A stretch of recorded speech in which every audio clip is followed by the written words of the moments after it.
Bom dia, boa tarde, boa noite, seres humanos e seres biônicos desse mundão sem fronteiras. Aqui quem vos fala é Cláudia Medeiros, do canal Mais Que Raios, trazendo para você hoje mais um vídeo exclusivo desse canal. E hoje com uma super novidade daquelas assim que eu amo, que é trazer para vocês um cientista para a gente conversar, e principalmente uma mulher cientista esplêndida, que eu vou falar um pouquinho dela aqui agora para vocês, um resumo, mas depois eu vou deixar ela pegar e complementar, porque a história de uma pessoa nada melhor do que pela própria boca dela, né, gente? Mas vamos lá. Então, hoje eu vou trazer para vocês a doutora Alessandra Ave Pacini, que é uma cientista espacial no campo de heliofísica, física solar e clima espacial, tá? Ela é formada em física pela Universidade de Mackenzie e ela tem 2 títulos, não bastava um só não, viu? Ela tem 2 títulos de doutorado, um pelo INPE e um pela Universidade de Oulu, na Finlândia.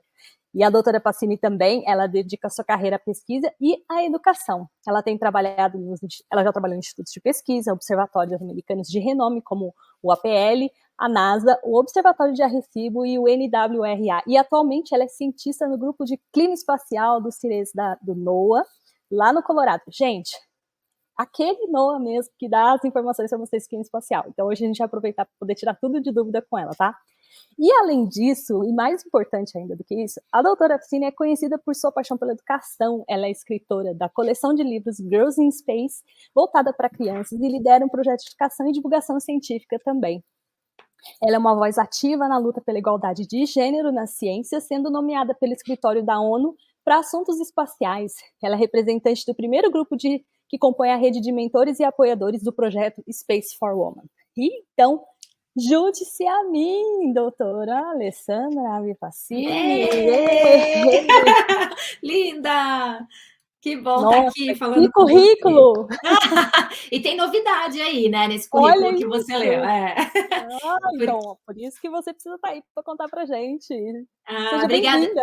Muito obrigada, estou muito feliz de estar aqui falando com a sua audiência, esse canal aí que eu vi nascer. Estou muito feliz com o crescimento desse canal e com a oportunidade, né, que as pessoas têm de conversar com você, uma pesquisadora tão querida, tão ativa, né, que traz tanta informação para a gente e também traz essa parte do rastreamento de satélites, que eu acho super interessante também. Então, muito feliz de estar falando com você, uma amiga querida. E Alessandra, conta um pouquinho mais então do que você anda fazendo por aí pra Então, gente. você falou, né, que eu sou pesquisadora do CIRES, né, que é é um laboratório afiliado da NOAA, que fica na Universidade do Colorado, e era verdade até o meio do ano passado, quando eu fiz um concurso, é tipo um concurso público aqui, e agora eu sou federal, sou cientista servidora pública da NOAA. Então agora eu tô com um cargo, virei FED, né, como a gente fala aqui, que é servidora pública, né? Porque eu consegui fazer a aplicação para essa vaga porque eu virei americana em 2020, né?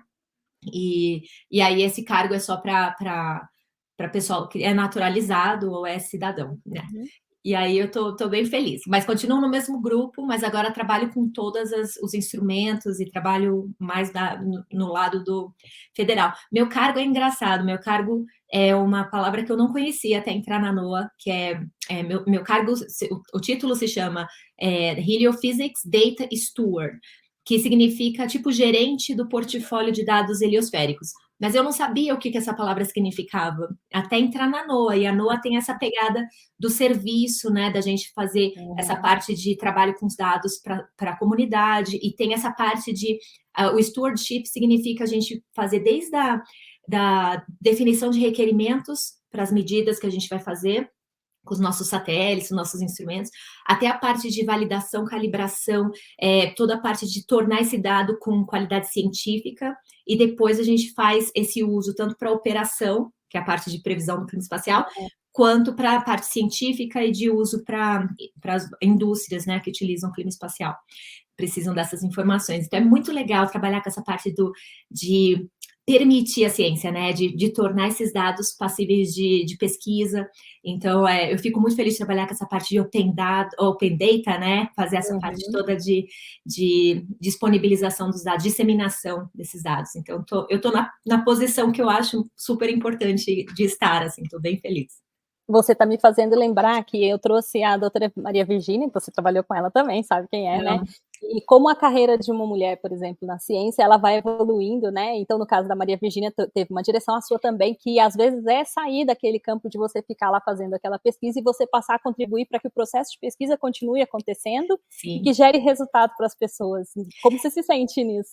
Você Ah, disse que gosta? eu amo, assim, eu percebi que, bom, tô com 41, né, amiga? Cheguei, assim, numa maturidade profissional e pessoal. Eu tô nos Estados Unidos desde 2016, né, que eu cheguei, vim para cá, larguei tudo no Brasil e tal, e vim. E eu tive que reconstruir do zero. Então, assim, eu fui aprendendo a dizer não também para oportunidades que não me faziam bem, que não eram o meu perfil.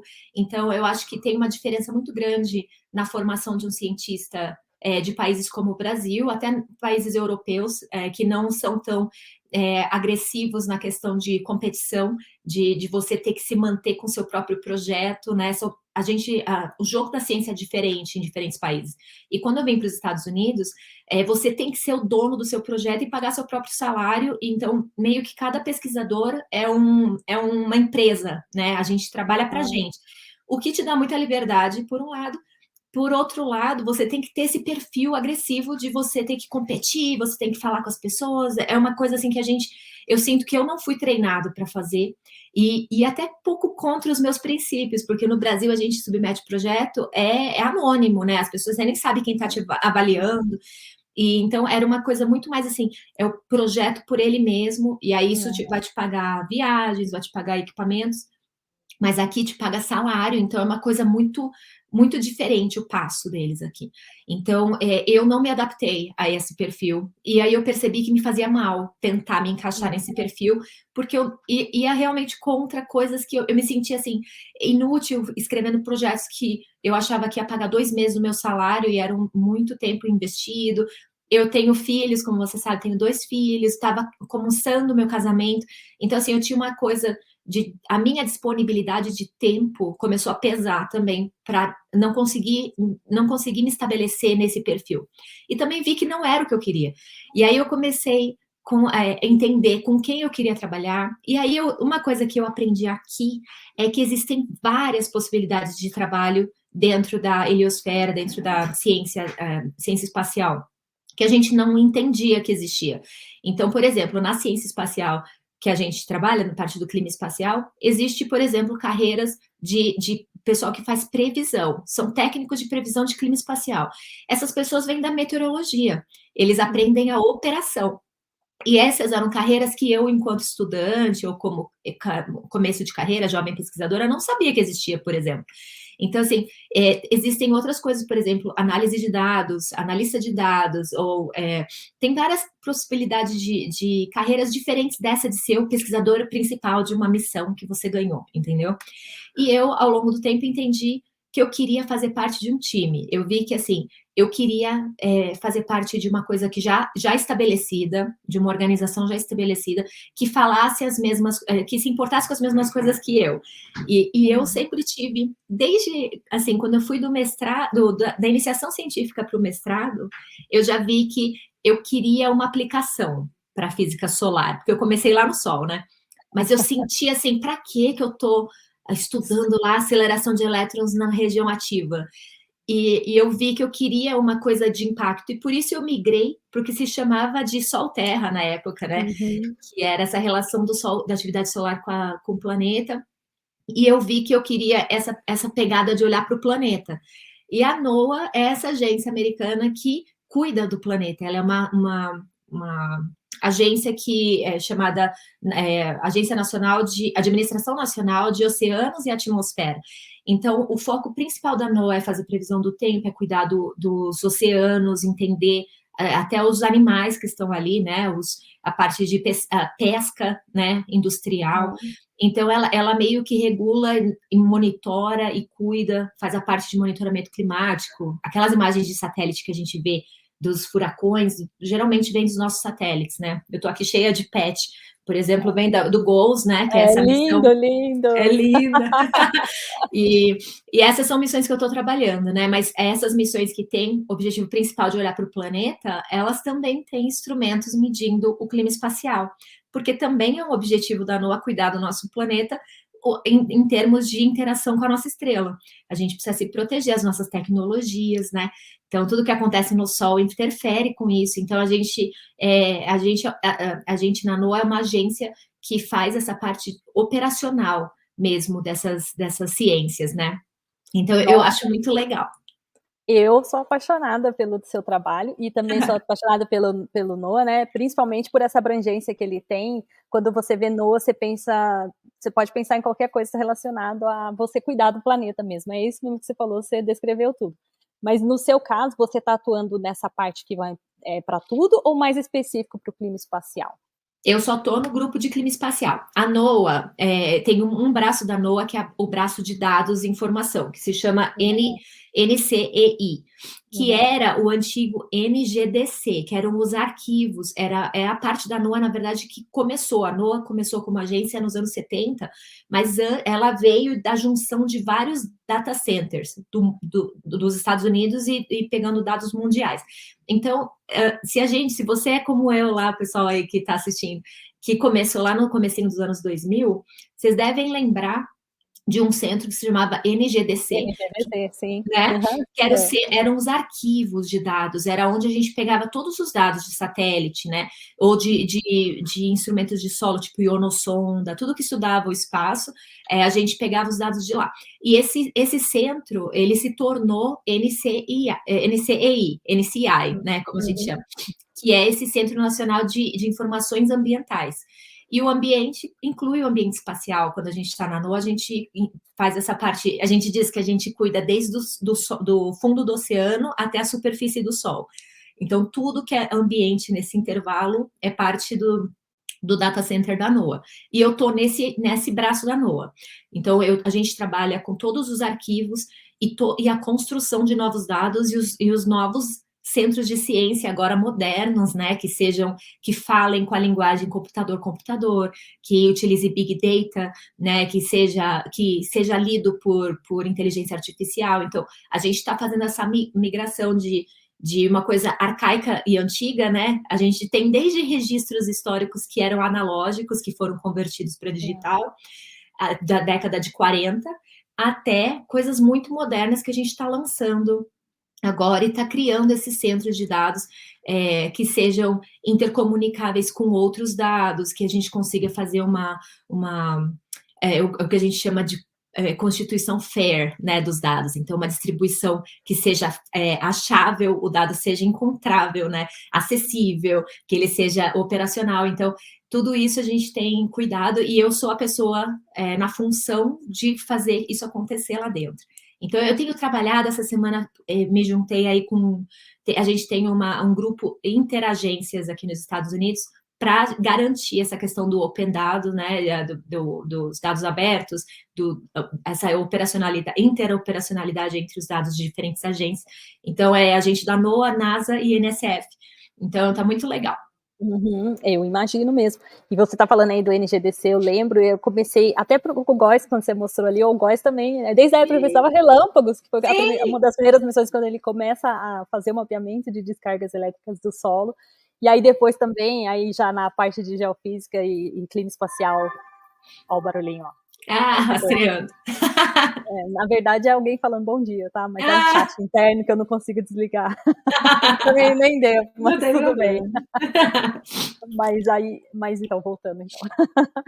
Nossa, então desde essa época do Goals, ele já faz parte da nossa vida, e é realmente de você organizar os dados, e mudou, pelo menos para mim, mudou a forma de acessar os dados, esse lance de Big Data, as tecnologias mesmo, de buscar essas informações, decodificá-las para poder interpretar depois a ciência disso, mudou bastante ao longo do tempo, né? Muito. Mudou muito, até a questão de que tipo de software a gente está usando, né? Na época que eu comecei, todo mundo na área espacial, a gente usava mais IDL, né? A linguagem de programação, que era um código fechado, muito caro, então poucos laboratórios tinham algumas licenças. Então, não era muito democrático, né, fazer pesquisa. A gente tinha que estar associado a um laboratório que tivesse condições de ter a licença para você trabalhar, senão você não conseguia. E aí, todos os ambientes, né, e a ingestão desses dados, né, nesses ambientes eram todos feitos por IDL. Hoje a gente tenta migrar e a maior parte das coisas modernas já estão em Python, que é uma linguagem aberta. A gente agora está convertendo todas as coisas que a gente já tinha em IDL para Python. Né? Então, tem toda a maneira mesmo como a gente utiliza, e aí a gente vê também demanda. A gente assume que todo cientista sabe fazer um código. Nossos códigos não são os mais bonitos, né? Porque nós não somos engenheiros de software, a gente não é o pessoal de programação, né? A gente não teve essa formação tão pesada, a gente aprende meio que no caminho, né? A gente já vai aprendendo muito por osmose, por exemplo, por trabalho. Então, assim, hoje em dia, lógico, a gente tem cursos de verão, tem coisas assim que a gente pode fazer um cursinho extra, né, para aprender melhor. Quanto mais a gente sabe programar, mais ferramentas você tem para analisar, né? Mas, de qualquer maneira, a gente não necessariamente é letrado o suficiente para conseguir explorar todos esses dados que hoje tem uma resolução temporal espacial gigantesca, então esses são os dados muito pesados, muito grandes, é muita quantidade de dados. A missão do GOES, ela vem de 74, ela foi lançada em 74, 75. Então a gente tem medidas de campo magnético nessa órbita, que é a órbita geoestacionária, campo magnético, partículas, e olhando para o fluxo solar desde essa época. Então, se eu quero fazer uma análise de longo período, eu vou ter que associar todos esses dados que vieram de satélites diferentes, com tamanhos diferentes, com formatos diferentes. Então, começa a ficar um pouco mais complicado e mais divertido, né? Porque agora a gente tem essa medida de longo tempo aí. Então, é muito interessante, assim, fazer esse pensamento pelo lado de trás das cortinas da ciência, né? Então, pensar como que a gente pode, de fato, permitir que a ciência seja feita, né? E para as pessoas que costumam me seguir, elas são acostumadas a eu falar de clima espacial o tempo inteiro. Aliás, está bem famoso o clima espacial no Brasil, sabe? Mas vamos supor que tem alguém que tenha começado a assistir o vídeo a partir desse. Eu queria que você explicasse para eles um pouquinho sobre o que é clima espacial. E para quem não está familiarizado, você é muito boa com palavras para didática, então vou aproveitar. Ai, meu Deus, a responsabilidade. Não, a questão da divulgação dessa área da física espacial, né, a parte do clima espacial, ela também se deve a você e canais como o seu, né, que divulgam essa questão dessa interação. O clima espacial nada mais é do que acontece em torno do nosso planeta, né, e esse vínculo que existe com o vento solar, o meio interplanetário e o Sol, que é o principal gerador de fenômenos e distúrbios nesse ambiente, né? Então, é como a gente olhar, a gente monitora, né, o clima meteorológico que a gente está mais acostumado a ver, né, e a pensar nele, porque é uma coisa que a gente está imerso nessa baixa atmosfera, onde tem as nuvens, né, e tudo que acontece aí nesse movimento do vapor d'água, mas a gente tem que pensar que a nossa atmosfera, ela vai muito além do topo das nuvens, né, e lá para cima a gente começa a ter relações muito grandes, muito fortes entre o que está na nossa alta atmosfera com o que está fora do nosso planeta, na magnetosfera. A gente tem essa parte do campo magnético da Terra, que também interage com essa alta atmosfera, e, além disso, interage com o meio interplanetário onde está o planeta.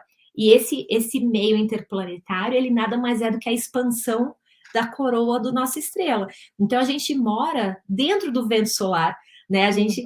Tudo que acontece no Sol, ele se propaga nesse vento solar, através do vento solar, do meio interplanetário, do campo magnético interplanetário, e interfere aqui nesse ambientinho do geospace, né, que a gente fala do espaço do planeta aqui, que é essa nossa vizinhança espacial mesmo. Então, por que isso é importante?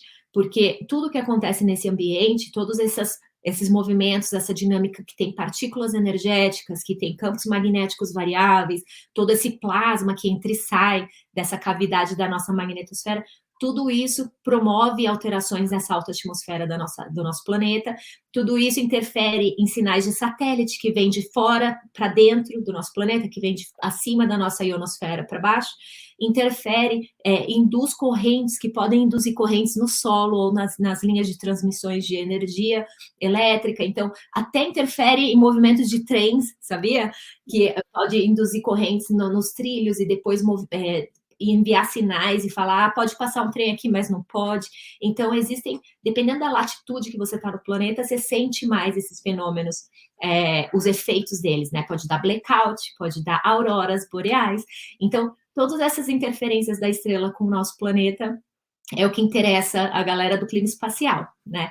E como eu citei algumas coisas, vocês já viram que tem indústrias com muito dinheiro interessadas em saber se o sinal de satélite está chegando, a telecomunicação depende disso, né? Toda a telecomunicação e toda a parte de localização por GPS também. Então, indústrias que dependem dessa precisão, desse sinal puro, eles precisam entender o que está rolando, até para conseguir desligar a coisa, ou se não avisar o pessoal, parar uma operação. E aí eles são os nossos clientes do clima espacial. São essas indústrias, aviação, obviamente, o pessoal de exploração que faz foguetes, tudo isso, quem manda satélite, né? Já teve Até seguradora hoje em dia, né? Deve ser, porque hoje tem isso, né? E resseguradora, né? São todas essas. É muito dinheiro que roda, porque a nossa tecnologia atual depende fortemente de toda essa nossa tecnologia espacial, né? Então, como tudo isso é vulnerável ao clima espacial, a gente fica cada vez mais querendo conhecer, prever, porque esse é o objetivo final, né? A gente quer entender para conseguir prever. E aí, pensa agora também um pouco além, a pessoal lá da NASA, que é a nossa agência irmã, eles estão mandando aí astronautas para a Lua, e depois querem mandar para Marte. Indo para a Lua, em alguns momentos você já está fora da nossa magnetosfera, né? Porque a Lua, a órbita da Lua, em alguns momentos ela passa lá na cauda da magnetosfera, né? Mas a maior parte do tempo ela está fora. E aí essas pessoas, esses astronautas, eles não vão estar protegidos que nem a galera aqui da estação espacial, né? Na estação espacial você está acima da ionosfera, acima da grande parte da atmosfera da Terra, mas você está ainda dentro da magnetosfera, então você está um pouco protegido das partículas, né? Mas o pessoal que está lá na Lua não vai estar. Então, assim, a gente precisa proteger também os nossos seres humanos aí, os nossos exploradores. E quem tá. E o meu negócio apitando aqui. Não tem problema. E quem tá nas estações espaciais também, né? E se a gente for construir, chegar em Marte, tem toda um monte de circunstâncias especiais, mas tem uma que tem assombrado o pessoal, tá? Eu venho falando aqui, eu fui até no Sérgio Sacani há umas semanas atrás, e a gente está tentando deixar as pessoas um pouquinho mais confortáveis com essa situação do clima espacial, porque tem todos esses riscos que podem acontecer aqui na Terra. Mas é para isso que existe a Alessandra, gente. É para isso que existe a Alessandra. Né? Não que a Alessandra vai barrar todas essas coisas, mas a Alessandra trabalha exatamente, né, com esses desafios da previsão do clima espacial para apoiar essas empresas que são as provedoras dos serviços que nós utilizamos, né? E já que você trabalha dentro da agência, muito melhor do que eu para explicar, me diz quais são os principais desafios que vocês encontram aí na previsão do clima espacial e assim, no sentido de você saber que a gente está indo para uma máxima do ciclo solar, ver um aumento da atividade, uma frequência maior. Quais são os maiores desafios? Conta pra gente, Alessandra. Nesse momento, né? Então, foi até algumas semanas atrás aí que o pessoal estava vendo o pouso daquela missão americana na Lua, né? No polo da Lua. Então, a gente estava ao mesmo tempo vendo isso acontecer e o Sol explodiu na mesma hora, assim. E foi uma das grandes explosões desse ciclo solar que a gente está agora chegando no máximo esse ano, né? Esse fim de ano para o ano que vem, mas mais para esse ano já. E o que está acontecendo você vai ter um aumento não só da ocorrência desses eventos solares, mas também da intensidade desses eventos. Você começa a ter eventos mais fortes. E aí, aquele evento específico, ele foi um evento só de radiação. Então, o que aconteceu ali não interferiu na operação daquela missão, mas de alguma maneira, se fosse uma ejeção de massa coronal que estivesse chegando ali, poderia dar uma interferência maior naquele momento do pouso. E aí foi engraçado que eles perderam um pouco eles não receberam o sinal exatamente na hora que estava pulsando. Aí já começa, a gente já tinha acabado de ser culpado, né? O Sol tinha sido culpado no dia anterior, porque a mesma região ativa tinha explodido 2 vezes já no dia anterior. E aí a gente aqui nos Estados Unidos teve uma operadora de telefone celular que perdeu o sinal, a cobertura. E aí eles já começaram a associar. Teve um monte de notícia, foi por causa da explosão solar, mas não foi. Aquela explosão solar não tinha causado nada. Eles estavam lá na empresa fazendo algum update de software lá, e aí deu errado, deu ruim. Mas não foi a gente. Aí a gente ferrou, já vão culpar a gente de novo. E aí ficou todo mundo desesperado, porque vem todo mundo para o site da NOAA. É que eu tô na parte do NCEI, né, NCI, mas tem a parte do SWIPC, né, o SWPC, que é onde é o pessoal que libera os alertas. É o pessoal da previsão, que são esses operadores que eu falei, né? É o pessoal que tem o que são os forecasters, que a gente fala, a galera que faz a previsão do clima. Tem cientistas lá também. E um dos desafios deles lá, do lado de lá, é, por exemplo, o que a gente tem de índices hoje, né? Os índices foram definidos há muito tempo atrás, falar, é uma explosão, a gente tem um evento do clima espacial G2, né? Então, a gente está falando que tipo de consequência geomagnética esse evento pode causar, né? E aí tem as escalas, é isso que eu queria falar, as escalas. Então, as escalas dos eventos foram definidas há um tempo atrás e hoje em dia não estão atendendo às necessidades das indústrias completamente, porque primeiro que também a previsão do clima espacial ela é muito probabilística. Então, a gente pode olhar uma região ativa e falar que está tão complexa magneticamente, mas então tem um risco de, sei lá, 70% de explodir. Mas a gente não diz, tem 70% de explodir e dá um evento X de raio-x, ou você não tem a amplitude dessa informação, e então não é quantitativa, né? Ela é muito probabilística. Então, o que a gente está querendo hoje migrar é criar intervalos de amplitudes dentro dessa previsão, né? Então, falar para as indústrias e para os clientes do clima espacial, olha, a previsão é que vai acontecer um evento, né, dessa explosão solar com 70% de risco dessa amplitude nesse período. Então, a gente quer também dividir essas escalas e talvez ampliar essas escalas, porque as escalas hoje dos eventos de clima espacial estão baseadas em índice de KP, né, que são magnetómetros de solo, então que meio que mede já o resultado da atividade geomagnética do planeta, que foi induzido aí pelo Sol, né? Mede escalas de radiação, então baseado em raio-x, que a gente utiliza do GOES, né, que é a nossa missão, e tem escalas de prótons. Então, eventos de prótons, são essas 3 escalas que a gente utiliza. Mas a gente, hoje em dia, já monitora elétrons, e elétrons, as energias dos elétrons que a gente está monitorando, que daria para, por exemplo, criar uma escala, eles são importantíssimos para definir se os satélites que estão em órbita, eles vão ser carregados. Porque o que a gente... Quando você tem um charging no satélite, na própria casca dos satélites que estão em órbita, você criar uma diferença ali de potencial, você vai criar uma descarga que pode até danificar um equipamento. Então, eles precisam saber disso para desligar o equipamento, para não correr o risco.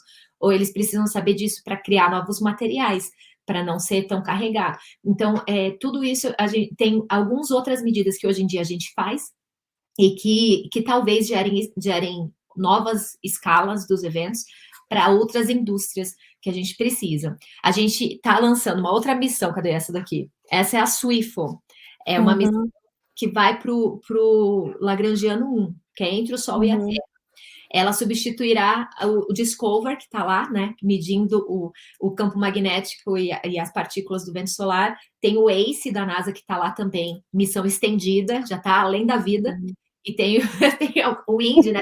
Tem algumas missões que estão que já passaram, já deram, né? Eles já deviam ter sido aposentados. Então, essa missão está sendo super esperada e ela vai ser lançada em 2025. E aí, o legal dessa missão e do novo GOES que vai ser lançado esse ano, vai ser o novo e o último GOES, da missão GOES, sabia? Não, jura? A missão GOES como um todo, ela vai ser dividida em GEO, EXO, que vai ser só para olhar para a Terra, e vai ter uma missão que é o SW Next, no GEO, que vai ser só para clima espacial, a gente vai dividir. Porque o que acontece, tendo no mesmo satélite coisas que olhem para baixo e coisas que olhem, a gente começa a brigar por prioridade de operação, entendeu? Então, tipo, se eles estão lá monitorando um furacão, e aí eu tô aqui querendo calibrar meu satélite, aí eu tenho que rodar meu satélite para calibrar, aí eles não deixam, entendeu? Então, tem várias coisas que a gente começou, como clima espacial, aqui também cresceu. Então, a gente agora tem um escritório só de clima espacial dentro da NOAA. Então, a gente também cresceu, então agora em prioridades tem que dividir. Mas, enfim, esse novo e último GOES, ele está carregando um coronógrafo também, pela primeira vez. Então, a gente vai conseguir observar também a coroa do Sol de forma operacional, para ver essas ejeções de massa e tal. E a gente ainda, nesse momento, está dependente do LASCO, amiga. Do LASCO, que é uma missão super antiga. Antiga. Acho que foi a missão que fez as imagens do Sol, pelas quais eu me apaixonei quando entrei na faculdade. Exato, exatamente, eu também. Que eu vi lá o Sol em raio-x. Então, o Sorro, ele ainda é usado. Então, a galera do Sorro, eles estão assim, e aí, que dia que vai ligar esse coronógrafo? A gente quer aposentar o LASCO, entendeu? Nossa, isso... Ó, gente, tá vendo? Ó, o último vídeo que eu fiz sobre o clima espacial, eu mostrei para vocês essas missões, que é ponto lagrangiano, eu mostrei uma boa parte de algumas coisas que a Alessandra tá falando, e ela já tá trazendo as novidades pra gente aí. Olha pra você ver as tendências de futuro aí. E eu super entendo eles fazerem essa quebra, né, de utilizar as missões de forma separada, mesmo porque, Alessandra, agora que você tava contando, aí minha cabeça começa a vir um monte de coisinha, e eu já fico imaginando você tendo que emitir informações de clima espacial para a Terra e para a Lua. Você já exato. Daqui a pouco você vai ter que trabalhar com... que nem hoje a gente pede previsão do tempo para o Brasil ou para os Estados Unidos, aí ela vai ter que dar previsão do clima para a Terra, para quem está na estação espacial ou morando ou fazendo alguma coisa na estação espacial, porque pode ser que com as estações espaciais comerciais você comece a ter um trânsito maior lá, né? E aí você também vai ter que ter lá, para quem está lá na Lua, no Gateway, né, que seria a missão que vai estar lá em torno. E para Marte na década que vem, E para Marte. Para Marte vai ser um desafio, hein? Mas com certeza, isso já está, né? Na verdade, a NASA já abriu esse escritório de Moon to Mars de clima espacial. Então, dentro da NASA, eles já estão em colaboração com esse SWPC da NOAA, criando já dispositivos de previsão e estendendo os modelos para além da órbita da Terra, né? Então, a gente já está com esse pensamento em apoiar, é nosso papel enquanto agência nacional aqui, também de apoiar a exploração espacial e de garantir a segurança deles também. Então, realmente, assim, e esse coronógrafo que vai no GOES também vai no SWIFL, para o L1. Então, a gente vai ter 2. E aí a gente também está em colaboração com a ISA para ir para o ponto L5, que é o L5, né, o Lagrangiano 5. Então a gente vai ter vários ângulos para conseguir olhar direito e melhorar a modelagem, né, e tudo isso. E em questão científica, a questão de desafios, eu acho, do clima espacial, eu acho que é entender também essa questão o flare é muito difícil de prever, né? Então a explosão solar ela é muito difícil. Então vai meio que não são as questões das escalas, de definição de escalas, mas é a questão realmente da física daquela região ativa. Cada vez que a gente aumenta e melhora a resolução dos dados ou mede numa linha diferente, né, a gente ganha muita informação que a gente não conhecia antes. Então, você viu esses dias aí que mudou até a questão do dínamo solar, né? Veio um artigo novo aí falando que tem as vibrações e as ressonâncias, que isso explica várias outras coisas na parte até de origem de energia do Sol. Então, o Sol, embora ele seja a estrela mais estudada, mais próxima, tem muitos mistérios ainda que a gente está aprendendo. E quanto mais a gente moderniza a ciência, né, e melhora a aquisição de dados, a gente consegue integrar isso em modelos e refinar ao ponto de, às vezes, aposentar alguns modelos que a gente estava tomando como correto e um conhecimento adquirido, e de repente não é mais um dínamo solar, agora vai ser como chama lá, o ressonante lá, do magnético. Então, tem várias questões que vão mudando e a gente está meio que eu acho que nunca houve um momento como agora para a ciência, do clima espacial, do Sol, né? A gente tem missões aí chegando lá na coroa, que é a Parker Solar Probe, né? A gente tem missões indo para as regiões polares. A gente teve uma vez antes, mas foi muito rapidamente uma medida, e foi através dessa medida que, na verdade, esse paper novo saiu, né? Esse estudo aí. Mas mas a gente agora está com Solar Orbiter, né? Cada vez mais Sim. saindo da eclíptica. A gente tem esses novos observatórios de monitoramento, né? Que a gente também está colocando aí para refinar. Tem várias CubeSats e missões que vão ficar em torno da Terra, mas vão olhar para o Sol de uma maneira que nunca olharam antes, né? Com tecnologias e maneiras e tecnologias de análise de dados mesmo que a gente não tinha na década passada. Então, realmente é um momento, assim, muito legal de estar trabalhando nessa área. Acho que é por isso que o pessoal tem ouvido muito mais falar sobre isso, né? O Sol, ele tem entrado aí realmente na mídia, né, como um todo, porque está trazendo cada vez... A gente está descobrindo coisas novas a cada dia, assim. Então, é muito legal trabalhar nessa área nesse momento. Vocês estão vendo aqui atrás de mim que tem aqui diferentes cores do Sol, né? Então é o que a Alessandra está falando. Você olhar para a mesma estrela, mas com olhos diferentes, aqueles olhos que a gente não consegue enxergar, mas que a gente consegue construir um instrumento para poder enxergar, e aí a gente identificar fenômenos diferentes para que, como a gente era lá, né, na época das navegações, a gente descobria a bússola, descobria a melhor ferramenta, a melhor forma de atravessar o navio para poder chegar lá do outro lado da Terra e descobrir terras novas. Exato. E aí, para a gente que está fazendo essa exploração do universo, né? Então, a gente conseguir entender melhor esse ambiente que a gente vai navegar e conseguir fazer previsões e trabalhar para poder ir longe. Como ela disse também, gente, as séries históricas, elas nos deram um embasamento para poder ter os índices que nós temos hoje. O importante é o ciclo solar, que é o que hoje denota que nós estamos na máxima. Alessandra, eu tive dando uma olhada e vi que eles preservam a forma de anotação, por exemplo, das manchas solares e das componentes do Sol, da mesma forma que era antigamente, para poder manter essa série histórica ainda capaz de ser analisada no entendimento de como ela foi criada. Você consegue explicar um pouquinho isso para as pessoas? Porque é muito importante a gente conseguir fazer um comparativo, porque se a gente vai mudando, mesmo que seja aperfeiçoando a maneira de anotar e de contar essas manchas, né? Você muda, se você muda o critério, é difícil você olhar para trás depois e fazer uma comparação. E toda a relação de longo prazo, a gente sabe dessa atividade cíclica, dessa característica cíclica da atividade solar. Então, é nosso interesse conseguir comparar com os ciclos anteriores. Então, como isso foi estabelecido há muito tempo, de como eles agrupavam as regiões ativas, como que esse índice era contado, a gente mantém. Na NOAA, a gente tem uma responsabilidade muito grande de manter esses mesmos dados. Até quando a gente melhora o satélite, coloca um instrumento novo, a gente ainda está lá medindo a mesma banda de raio-x que a gente media nos anos 70, porque a gente quer fazer esse comparativo de longo prazo.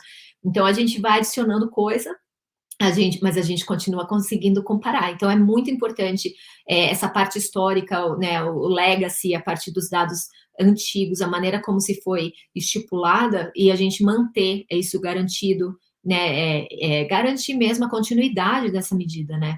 Então, isso é muito importante mesmo. E é engraçado que na NOAA, os caras que estão lá dentro do Centro de Previsão de Clima Espacial, eles têm todos a rotina deles de trabalho, né? Eu tenho acompanhado um pouco, porque é meu papel também fazer a ponte com eles e entender que tipo de produto eles podem precisar, por exemplo, que tipo de ajuda eles precisariam do nosso lado da ciência, né? Porque eu estou no grupo da ciência.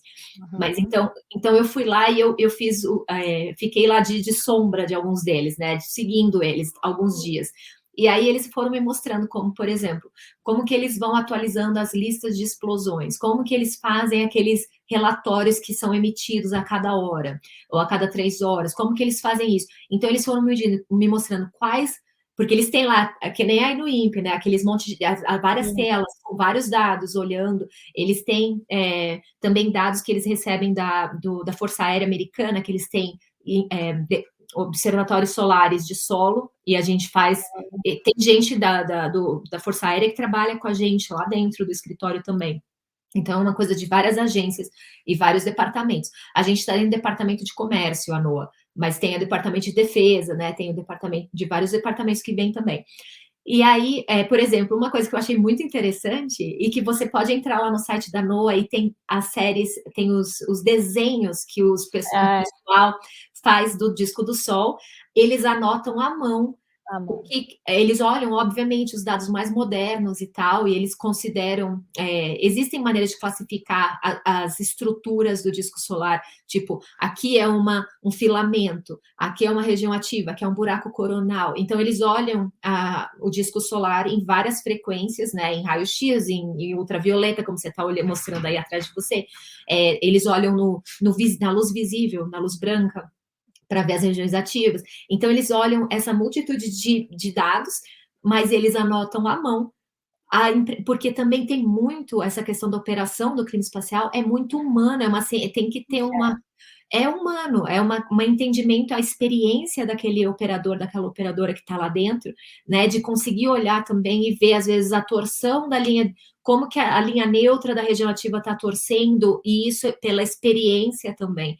Às vezes são coisas que não saem no machine learning, não ia identificar aquilo como uma... Exatamente. Então, é como a meteorologia mesmo, né? A previsão de clima meteorológico também. Existe uma componente humana. E também a outra coisa, como escrever esse alerta? Porque, como você disse, tem gente que fica preocupado, tem gente que se assusta. Outro dia eu estava falando, Eu vi que vocês mudaram, né? Porque assim, eu acompanho, eu recebo alerta, né? E eu vejo que, primeiro, tem diferença entre as pessoas que escrevem, porque você vê claramente, uns são mais, explicitam mais, outros não. Mas, principalmente nesse último ano, eu vi que vocês mudaram bastante a forma de passar. Está sendo menos assustadora. Porque a gente tem alguns exercícios que a gente faz, chama test bed. A gente traz a comunidade e escuta. Né? Escuta o que assusta, escuta o que eles querem ouvir, como eles querem ouvir. Então, existe esse feedback e a gente leva isso muito em consideração, porque é a mesma responsabilidade de você fazer um alerta de tipo, tá vindo um furacão que vai matar todo mundo, esse é o risco. Então, você não pode falar isso para um grupo que está lá, como eu estive em Porto Rico, você está numa ilha, você não tem para onde ir, está tudo fechado, aeroporto. De repente, se alguém manda um alerta sem nenhum tato, você surta, sabe? Você surta. Então, assim, hoje em dia, como as pessoas... Porque tem a pessoal que usa o clima espacial cientificamente, tem os curiosos do clima espacial, tem as indústrias, mas tem gente que usa isso como uma coisa assim, eu quero me conectar com o espaço, eu tô sentindo. São coisas, às vezes, assim, de crença relacionada. E você tem que ser sensível a todos, né? Então, assim, você não pode assustar. Então, uma dificuldade que a comunidade científica tem de entender a importância desse escritório é justamente entender a questão social desse trabalho. Porque às vezes, se você botar um código de machine learning para fazer esses relatórios, a gente escuta muito isso, principalmente quando faz os exercícios com a indústria. Vem a galera dos satélites, SpaceX, vem todo o pessoal de telecomunicação, eles ficam. E se a gente botar o machine learning para fazer, ele mesmo pode identificar, mandar... Só que se você faz isso, você está mexendo com as pessoas. Você não pode fazer isso. Então, tem que ter um ser humano ali. E aí, então, como eles fazem essa leitura baseado nos dados cada vez mais modernos, mas ainda fazem à mão, você pode fazer o comparativo dessas anotações desde 74. A gente tem a série, todos os desenhos que foram feitos desde 74 até hoje. Então, são 50 anos de dados, né, de uma coisa muito preciosa mesmo, de como a leitura foi feita, e a gente mantém muitas das coisas, o máximo que a gente consegue, a gente mantém para conseguir comparar. E isso é muito importante, porque, por exemplo, para você descobrir um ciclo, não basta você medir. Se você estiver dentro dos 11 anos, você nem vai perceber que tem um ciclo. A gente só consegue perceber que existe um ciclo de 11, de 22 anos, porque a gente tem essas séries históricas que são uma construção, né, do passado e que vão dar essas respostas para a gente dar os próximos passos. Mas me diz uma coisa, então, imagina que você que tem mais conhecimento que eu, você está aí dentro, tá? Chegou aí uma notícia, G3, G4, G5, a gente ainda não viu isso no nosso ciclo, né? Mas G3 sim. Então chegou lá, tempestade forte, sei lá, vocês vão emitir aquele alerta. Aquele alerta que vai na internet, ele é um alerta mais simplificado para o público. Provavelmente, as empresas que fazem uma contratação do serviço do NOAA devem receber com mais detalhamento o que aquele risco implica. Seria mais ou menos isso? Sim, com certeza. Sim. A gente, já no site público da NOAA, do Centro de Previsão de Clima Espacial, né, o SWPC, Se você entrar swpc.noaa.gov, você vai entrar no site da previsão do clima espacial dentro da NOAA, que é um órgão NOAA e o National Weather Service, que é o Centro Nacional de Previsão de Clima, né? Então, essa organização, eles vão liberar esses alertas e você já vai ter como você, se você é da aviação, por exemplo, você pode clicar lá qual é o relatório para a sua indústria. Então, tem algumas indústrias já que eles fazem uma reformatação dessa informação de acordo com a sua necessidade. Então, ali já existe. Eles recebem, né, obviamente, a maioria das indústrias são cadastradas porque eles fazem essa leitura e essa assimilação de dados. E sabe que muitas indústrias contratam cientistas do clima espacial para interpretar, né? Porque não é qualquer um que consegue entender as consequências daquele relatório, né? Então, até para você ter uma leitura mais embasada, você precisa ter um cientista ali.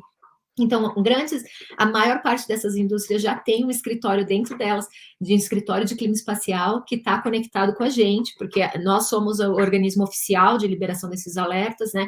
E eles, às vezes, têm também os próprios, porque os nossos dados são públicos, a gente utiliza dinheiro público para fazer esse trabalho. Então, a nossa obrigação é manter esses dados públicos. Então, aí eles também podem pegar esses dados, né? É óbvio, a gente tem dois pipelines, né, de dados. Tem o de tempo real, né, de real time, que vai para operação, eles vão fazendo processamento, e aí não é, na verdade, eu ia falar, não é qualquer empresa, mas na verdade nenhuma empresa consegue pegar esses dados e fazer o mesmo processamento que a gente está fazendo, né? Então, a gente tem esse pipeline de real time, mas a gente tem o de análise de retrospecto, né, que é o nosso lado, que pegou o arquivo de um dia, aí a gente consegue fazer esse processamento de qualidade científica. Esses dados são públicos, eles podem reanalisar, eles podem reavaliar os eventos, como aconteceu lá com aquele SpaceX, os 20 satélites que caíram lá, né? Então, aquele evento foi muito estudado, que foi 2 anos atrás, acho, né? E era uma tempestade que não estava prevista de ser muito grande. Quem apertou o botão e falou go para o lançamento não se importou com aquele alerta, por quê? Porque deve ter sido treinado falando, só é importante se for G3 para cima, e era um G2, sei lá, era um negócio assim. Então, a pessoa que deu o ok, go, foi uma pessoa que não conseguiu ler, ou não recebeu o briefing daquela importância do evento. E aí, o que aconteceu? Dos 40 satélites, 20 e poucos caíram, né? Não entraram em órbita. E aí foi uma perda de dinheiro gigante. Então, assim, o que aconteceu ali? Aí, por isso que a gente está discutindo as escalas, porque talvez para aquela indústria falar que é um G2, a gente tinha que ter alguma nuance ali, uma coisa mais gradual para falar, ou é um G2, porém, a termosfera pode receber uma modificação muito importante para quem está ali na órbita baixa. Então, assim, a gente precisava ter esse tipo de grânulo ali dentro que não teve. Então, isso gerou vários exercícios também em conjunto com a indústria, e a gente, por isso, está agora já recomeçando essa discussão aí, que é uma discussão internacional, porque esses índices são usados, você sabe, no Brasil, no INPE, no Embrace, se utiliza também desses índices para notificar esses eventos. Então, assim, não importa só a nossa necessidade, importa que isso seja consistente internacionalmente. Por isso que é legal também. Essa questão do clima espacial é um planeta. Então, assim, a gente não tem fronteira nessa ciência, né? Então, a gente precisa conversar com todos os pares. Né? Até para o satélite aqui, porque é para a propagação de órbita de satélite, os parâmetros são esses hoje em dia, né? Então, se pode melhorar, se a gente vai melhorar, por exemplo, análise de manobra, o posicionamento de satélite, para melhorar a qualidade, diminuir o tempo, diminuir tudo isso entra, gente. Clima espacial entra, esses parâmetros entram. E se a gente puder melhorar isso cada vez mais, é extremamente importante. Seu trabalho é muito importante. E você que trabalhou aqui no Brasil, qual é a principal diferença que você vê entre o clima espacial aqui, eu não sei se você chegou a conhecer bem de perto o Embrace, com o NOAA? Eu não fiz parte do Embrace, porque estava nascendo na época que eu saí, né, do INPE. Gente, eu sou das antigas, né? Mas eu, obviamente, continuo conectada, né, com amigos e com colaboradores, a gente continua aí conversando, se encontrando nos eventos internacionais e tal. Mas o que eu vejo de principal, assim, a diferença nesse momento, o Embrace, ele é um centro de monitoramento e estudo, ainda falta uma parte da previsão, né, dentro da independente, eu digo. Existem alguns modelos que já estavam muito próximos de entrar para previsão e que eu sei que estão evoluindo aí, mas é que aqui nos Estados Unidos essa foi uma das primeiras coisas que cresceram aqui dentro dessa nossa área de clima espacial, foi a necessidade da previsão. Então, também porque a gente está em mais alta, a gente tem coisas em mais altas latitudes, né? O Alasca é parte dos Estados Unidos, então a gente tem até tecnologia de solo, como os grandes lá, aquele evento do blackout que deu em Quebec, na verdade atingiu o norte dos Estados Unidos também. Então, assim, como um país, as necessidades de entendimento e previsão do clima espacial, acho que eles foram mais gritantes inicialmente aqui, né? Então, obviamente, aqui também a gente tem essa parceria com a NASA. Essas missões todas são NASA-NOAA, então a NASA lança. Também é uma coisa muito bem estabelecida o lançamento desses satélites grandes, satélites que vão para o vento solar, satélites que vão para a GEO, né, para a GEO, que é a órbita geoestacionária. Então, essa habilidade de lançar tecnologia também é diferente, obviamente, nos países, né, entre os Estados Unidos e o Brasil, mas o que eu acho de mais legal é que o reconhecimento do Brasil, do Embrace e do INPE, fora do país, e dos outros centros de pesquisa envolvidos, né, o Mackenzie, o Nordeste está cheio aí de universidades muito importantes com instrumentos de solo, a própria Univap, né, que eu trabalhei com muito orgulho aí em São José dos Campos, a gente também tem muitas ionossondas espalhadas, riômetros, magnetômetros de solo. Então, a importância desses dados para melhoramento dos nossos modelos são importantíssimos, porque a região da América do Sul é muito especial para o clima espacial, né, como você sabe. Então a gente precisa dessa colaboração mesmo entre os diferentes países, não só Brasil, né, outros países também, então para melhoramento e para aperfeiçoamento desses modelos que depois vão ser disponibilizados e os nossos dados, eles cobrem o Brasil, né, a órbita geoestacionária ela é uma órbita equatorial, então a gente está querendo cuidar, a gente tem sempre 2 satélites olhando as 2 costas dos Estados Unidos, né, a leste e a oeste, mas isso faz a América inteira. Então, por isso que vocês conseguem usar para dados de rádio, né? Porque está cobrindo o continente americano inteiro. Então, eu acho que tem ainda diferenças nessa questão da evolução do meio, né? Então, a gente acho que aqui começou um pouco antes, então deu uma avançada grande nessa parte da previsão. Eu acho que essa é a principal diferença, e a questão de ter esses satélites, né? Participar desses satélites grandes que estão indo para fora. Então, essa é uma diferença, eu acho que eu vejo, mas assim, a questão científica e o reconhecimento da importância do Embrace, do INPE, de todos os centros, é muito grande, né? Eu fico feliz de ver, assim, eu vou ali nas reuniões, as pessoas falam, então, lá no INPE, eu quero conversar com você sobre isso, o que aconteceu, com quem que eu posso falar? Então, assim, a gente tem a parte de reconhecimento científico e importância científica também muito grande fora, o que eu fico muito orgulhosa de ver. Eu vou indo encaminhando para o fim, porque senão eu vou te prender aqui para sempre, tá? E quem me conhece sabe que eu falo para caramba, tenho 1000 perguntas e eu ficaria facilmente presa.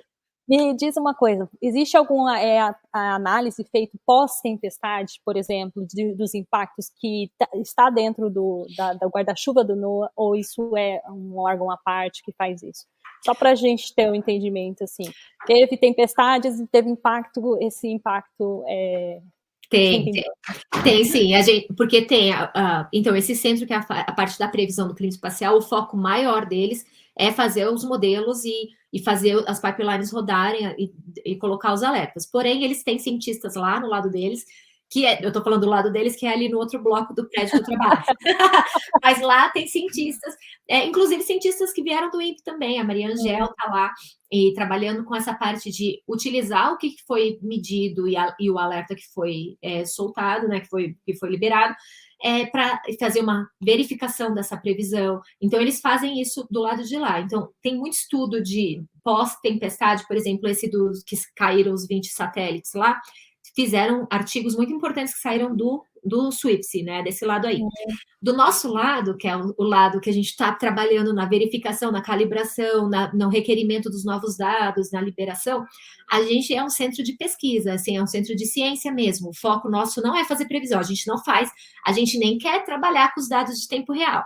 Eu trabalho com eles ali porque eu estou fazendo a ponte, mas assim, o meu time, eles trabalham com os dados que já, na validação científica desses dados, e por isso eles fazem muito trabalho científico mesmo de reanálise. Então, são eventos que já passaram. Eu estou trabalhando num artigo também que de um magnetopause crossing. Então, foi uma tempestade geomagnética, veio uma ejeção de massa, e aí ela empurrou a frente da magnetosfera tanto que ela passou a órbita do GOES. Então, essa órbita passou, e aí eu consegui medir. Então, esse é um evento que já aconteceu, mas eu estou analisando ele como os meus outros colegas cientistas estão fazendo também. Então, tem muita análise. E aí, o impacto do clima espacial tem toda uma linha aqui, né, que a gente tem até um financiamento específico para essa área, que é para fazer, tipo, consequência na indústria do clima espacial e fazer esse link com a ciência, né? Então, tem pesquisa para operação, operação para pesquisa. A gente faz o financiamento desse tipo de pesquisa. E porque é muito importante a gente ver, então, mas e daí? Aconteceu isso? E o que aconteceu de consequência? Então, tem toda uma galera trabalhando, inclusive o pessoal do meu time também, que está focado nas consequências do clima espacial na nossa tecnologia, né? Então, associando essa física do espaço com as consequências tecnológicas mesmo. Então, eu não entro muito ali porque eu ainda estou muito mais focada nos dados e olhando para a física do processo mesmo. Mas tem gente focada nessa área também, dentro da NOAA também, não só dentro da NOAA, em várias universidades por aqui e por aí também, né, que eu sei. É muito legal, eu espero que o Brasil consiga também usar os produtos que ele tem para contribuir, que a gente consiga cada vez mais ter essa inserção neste ambiente para poder contribuir, melhorar as previsões também, e tem muitos trabalhos sendo feitos mesmo aqui também. Tá? Tem. Trabalhos de ponta, trabalhos de ponta mesmo. O clima espacial, ele é recente, né? Se você pensar em questão histórica, ele é recente. Então, não é uma coisa que você fala assim, o Brasil está atrasado no tempo. Não é assim. Não. Dentro do contexto de evolução do próprio estudo do clima espacial, o Brasil está até indo bem no que ele tem condições de fazer, né? E isso que eu acho, assim, é uma questão, assim, da evolução da ciência no Brasil mesmo, da questão da evolução histórica do país, né, e de como que os investimentos aconteceram para a ciência historicamente. Então, assim, tem todas outras questões envolvidas para a gente estar onde a gente está. E a gente está muito bem posicionado. Muito bem posicionado. E a gente sabe, você veio para cá também, né, quando a gente sai do país e se coloca fora, a gente sem querer, acaba representando o país e a gente sente esse impacto de como o país é visto fora da nossa casinha, né? Então, eu fico muito feliz de ver que a gente sempre é muito respeitado, os nossos cientistas são respeitados, os nossos resultados são muito tem o mesmo peso de qualquer outro resultado que foi feito aqui, e pelo fato dos dados agora ter essa política do Open Data, também permite com que estudantes e pesquisadores brasileiros se utilizem desses dados que não necessariamente foram coletados por nós, né, aí no Brasil, mas que eles são dados que você pode usar na sua pesquisa e associar com seus instrumentos de solo, com seus modelos. Então, assim, isso é uma possibilidade recente, né, que aconteceu recentemente.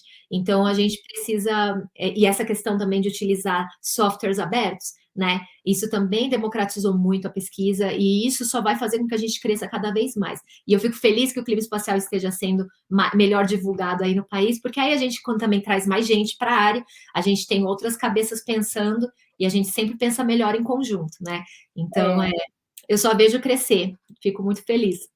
A gente está fazendo mini escolas para trazer os jovens adolescentes e também os jovens universitários para aprender sobre clima espacial. A gente também tem pessoas aqui dentro ajudando a desenvolver instrumentos para poder introduzir as crianças, começarem a entender, aprender um pouquinho mais, e quem sabe a gente tem uma geração aí de estudantes que vão ajudar a desvendar melhor ainda o clima espacial desse nosso mundão sem fronteiras. Sim. E a Alessandra, eu queria te fazer agora um jogo rápido com cinco 5 coisinhas, eu acho que é simples, se você não quiser responder alguma, você fala: "Passo essa". Tudo Ai, bem. meu Deus.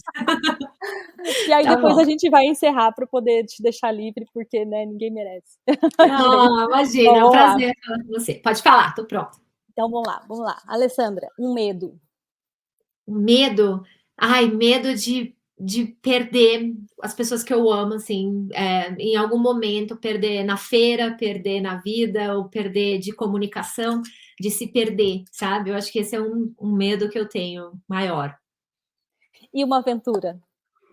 É uma aventura espacial. Eu acho que não existe aventura que eu ame mais na minha vida de olhar para por onde andei, para onde eu fui por conta da ciência espacial, da aventura da ciência, de onde eu consegui chegar, e as coisas que eu faço, e as coisas que eu faço, essas coisas que a gente está falando aqui, tipo, é normal, lançar um foguete, lançar um satélite, né? Fazer umas coisas assim, tipo, ver uma aurora. Então, são aventuras que eu amo. Agora estou indo, mês que vem, agora em abril, estou indo ver o eclipse total, né, representando a NOAA. Então, assim, tem várias aventuras que o espaço e a ciência me permitem que são as aventuras que eu mais amo. Ter ido para a Antártica pelo programa brasileiro, então, várias aventuras lindas.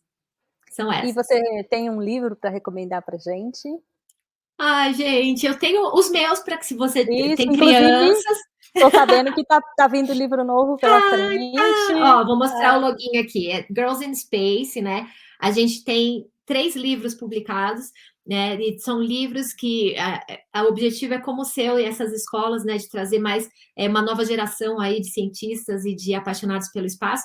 Mas o foco dos livros também é mostrar que as meninas podem vir também e devem vir para essa área, né? Porque a gente ainda é minoria nesse pedaço aqui da ciência e a gente quer mudar isso porque a gente sabe da importância dos diferentes olhares também, né, para os problemas. Então, se tiver crianças aí em casa, meninas, esses livros eu recomendo. Agora vai sair o quarto, né? Que esse ano sai aí o quarto, que é sobre as auroras, né? E esse livro eu estava com bloqueio, mas já resolvi. Mas deixa eu ver, para adultos, assim, eu recomendo muito o livro Contato, que é o livro do filme que eu amo, né? O livro do Carl Sagan, eu acho que é um livro muito profundo, tem muita questão geopolítica envolvida na questão da ciência, tem uma questão. O filme traz mais essa questão de fé e ciência, mas o livro ele traz uma questão mais de geopolítica mesmo, dos relacionamentos entre os diferentes países numa ciência, no momento de. É uma ficção científica, né? Quem curte ficção científica vai gostar. Eu amo. E agora eu também estou lendo. Eu li vários livros da Djamila nesse final de ano, da Djamila Uhum. Ribeiro. Eu li um que chorei do início ao fim, assim, e li numa sentada, que foi o Cartas para Minha Avó. Eu acho que é um livro lindo e lógico, o Manual Antirracista também recomendo a todo mundo. E eu vou pedir para você depois me passar os nomes tudo direitinho para eu deixar aqui nas descrições para quem quiser estar buscando essas informações e encontrar os livros também poder achar. Tá Tá bom. faltando mais 2, tá? Um sonho? Um sonho? Um sonho, eu gostaria muito de conseguir fazer um papel, assim, ter um papel maior no progresso mesmo dessa área no Brasil.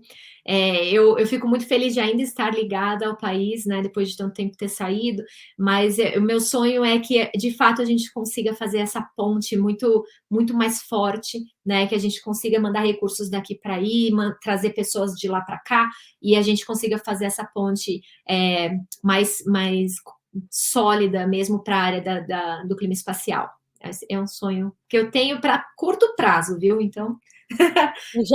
Só a inspiração já está realizando essas coisas, né? E aí vamos tentar consolidar cada vez mais. A gente Sim. vai continuar conversando. Vamos ficar de mãos dadas. E você aceitaria ir uma missão para Marte? Nunca! Mas não iria nem para a Lua, não, de jeito nenhum. Explique por quê. Menor. Não tem menor. Assim, eu gostaria, por exemplo, se fosse possível, ir para a estação espacial, iria. Porque é uma viagem curta, você já consegue. Porque meu objetivo seria de sair do planeta para ver o planeta de fora com os meus próprios olhos. É o único interesse que eu teria. Então, assim, ir para a Lua já seria uma coisa meio longe demais, assim, eu já não sei. Agora, para Marte, com certeza não iria. porque aí a gente ia ser só um pontinho ali, não ia ter, eu não ia ver nada. Tenho o menor Nossa. interesse de chegar lá com os robozinhos. Para mim, as fotos que os robozinhos estão mandando já está de bom tamanho. E ainda pensando em viagem para Marte, que seria provavelmente uma viagem de ida, eu, eu, É. eu não existe um outro lugar no sistema solar ou em nenhum outro sistema que eu gostaria de estar além do planeta Terra. Ainda acho o planeta Terra o lugar mais interessante Ah, que e lindo de lindo! viver. Eu também. A gente tem mar, a gente tem verde, a gente tem natureza, né, é Não, muito legal. tudo, tudo. As nuvens lindas, então, Sim. não tem nenhum outro lugar que eu gostaria de estar. E Alessandra, você quer deixar pra gente mais algumas palavras finais, onde te encontro nas redes? Porque você Ai, também tem um canal, né? eu tive, né? Eu tenho um canal ainda aberto, mas eu não publico mais nada já tem alguns anos, que é o canal O Que Diz a Física. Quem gostar desses assuntos, tem vários vídeos lá já publicados sobre Sol, sobre clima espacial. Tem vários vídeos sobre o projeto dos livros, né? Que eu acho também legal falar sobre essa questão da equidade de gênero, né? E a luta que a gente tem travado aí para tornar a ciência um ambiente mais inclusivo, né, e menos hostil, principalmente para as mulheres e para as pessoas que não estão muito bem representadas ainda nessa área. E então, quem quiser entrar lá, o canal está aberto. Chama O Que Diz a Física, Ale Pacini. Vou O meu deixar o link aqui. o meu Instagram também, se quiserem me mandar mensagens, eu às vezes fecho o meu perfil, porque começa a vir um monte de robô, aí eu fecho, aí dou uma limpada, depois eu abro. Mas quem quiser me manda mensagem lá, fala que você me viu aqui no canal da Cláudia, no Mais Que Raiz, e aí eu te adiciono lá também. Tenho publicado poucas coisas assim. E tem o Instagram do Projeto dos Livros, que é lá que eu publico mais as coisas relacionadas às atividades que eu tenho feito dos livros e dessa questão das Nações Unidas, eu sempre publico lá, que é o arroba do Instagram, é Girls in Space 2030, que é o suporte para a agenda do desenvolvimento sustentável da ONU, né? Deixei. Uhum. Legal, Ale. E eu vou deixar tudo isso aqui para vocês na descrição, para que ninguém perca a trilha até a Alessandra e também até todas as coisas ótimas que ela vem contribuindo aqui com a gente, tá? E Obrigada, amiga. Alessandra, essa não vai ser a nossa primeira interação, a gente vai voltar a se falar e eu espero poder vir aqui no seu canal, você vir aqui no meu canal e a gente continuar essa interação. Estou Sim. doida para que você lance o seu livro para eu poder comprar e eu também poder divulgar aqui. Eba! E a gente se vê por aí, porque, nossa, felizmente nosso caminho se cruza, né? E Não, aí a gente não vai a lugar temos nenhum. muito para aprender.